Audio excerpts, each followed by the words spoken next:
So yun mga ka-food trip, at nandito nga tayo ngayon sa Manny Mogo guys, dito sa Pitwason Spark Place, Cubao guys. So dinayo natin dito guys yung kanilang 649 unlimited samgyeopsal guys, all in na. Meron na yung kasamang pork, marinated pork, beef, marinated beef, bulgogi, spicy bulgogi, tapos meron pang tempura, buttered shrimp. So yung kanilang buffet style guys, nandun naman sa isang side, makikita mo dun yung iba't ibang klaseng mga sauces, tapos may mga soup, may mga rice, side dishes nandun na, and then dun mo rin makikita yung guys, yung iba't ibang klaseng flavored fried chicken. Tapos meron din tayong area ng ng mga unlimited juices naman, nandito rin sa kabilang side. At pag gusto mo naman ng mga iba't ibang klaseng inumin niya, meron sila ditong rep. So dito guys, meron tayong time limit na 2 oras. Tapos may charge tayo sa mga leftover. Siyempre dapat may disiplina pa rin tayo sa pagkain para walang nasasayang na mga pagkain. So meron na pala silang 6 na branches. So puro sila guys, napansin ko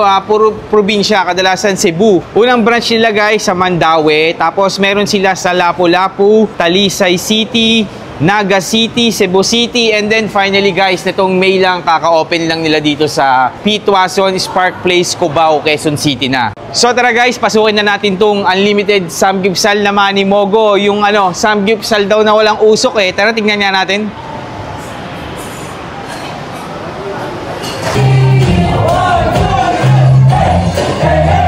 So guys, ito na nga, tikiman time na tayo dito sa Manny Mogo guys. 649 guys, ayan lahat ng nakikita ko sa lamesa.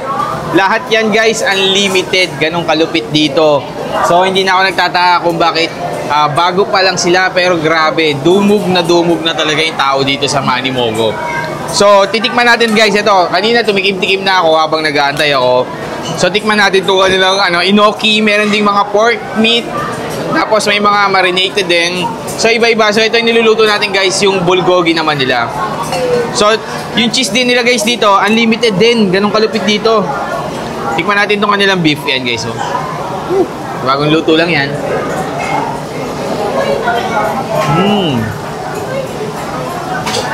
Tapos meron din tayong kimchi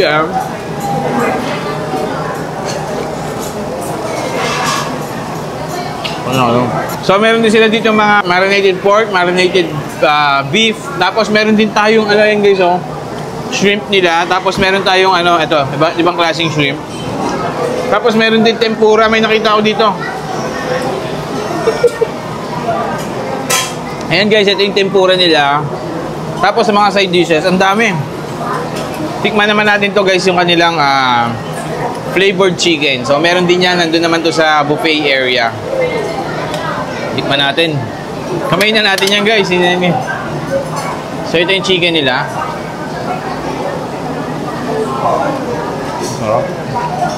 Parang 3 flavor yung nakita ko chicken doon.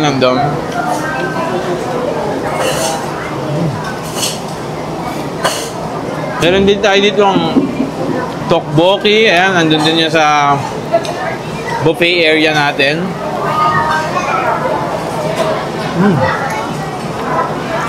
Ito, japchae guys. Konti lang. Doon tayo mamaya sa meat talaga. Fish cake. Pero pinaka nagustuhan ko guys sa side dishes nila, itong kanilang kimchi guys. Sarap. Meron pa ako nakita ito, may price po. So meron din silang kimbap kimbap guys meron din silang kimbap. Dami guys. So guys, dito nga ang maganda rin dito guys, yung samgyup na dito, samgyup dito air condition, and walang usok ang lakas talaga nung nila, nung exhaust nila, talagang humihigop talaga. Ayan, walang lumalabas na usok.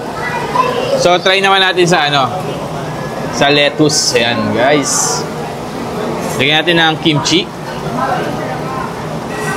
Okay, solid. Tapos, dip natin sa cheese. Usok-usok pa guys. Tingnan natin yan.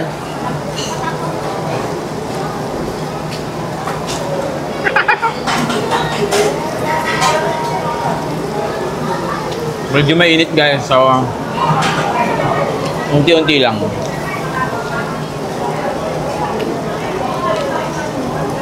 So yun guys, dayo na kayo dito sa Manny Mogo guys. Sobrang daming pagkain, unlimited. 649 lang, all in na. Ganun kamura dito. Yan, lutuin na natin lahat yan. And then, kakain na kami guys. So, open sila dito ng 11:30 AM to 11:30 PM. Araw-araw yan. Dito lang yan sa Spark Place. Grabe. Sobrang sulit dito. Kung malapit kayo dito sa Cubao guys, Araneta, dayo na kayo dito. And then dati pala puro sa ano lang sila, puro Visayas lang yung mga branch nila. So yun lang mga ka-food trip, kakain na kami. Thank you.